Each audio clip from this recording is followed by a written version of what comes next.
Cincinnati in the spotlight today is a great place for startup companies to grow and thrive, and that means jobs for you, or, considering the high-tech nature of these startups, jobs for your kids. Good evening. We are one of just 4 cities visited by what's called the Rise of the Rest Tour, as in the rest of the country, not just the East or West Coasts. One of the nation's most successful entrepreneurs is leading that tour, and as Local 12's Jeff Hirsh reports, for him, it's sort of a homecoming. This bus is arriving in Cincinnati after stops in Detroit and Pittsburgh and then on to Nashville. But this is not a Greyhound, it's a job-hound. All these agents who are using our system aren't using it alone. There's a lot of people involved in their deals.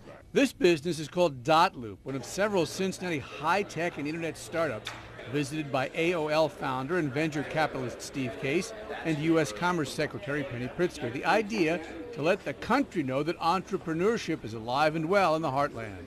Of course, Silicon Valley is great, of course, New York City is great, but it's also a lot of great things happening in Cincinnati. We want to shine a spotlight on it. And from a personal standpoint, it's good to be here. Because my first job out of college was at Procter and Gamble, and I actually used to have lunch here in the Fountain Square, often. Dotloop developed software to speed up real estate transactions. Instead of driving from the bank, the title company, to the broker, everything can be done online.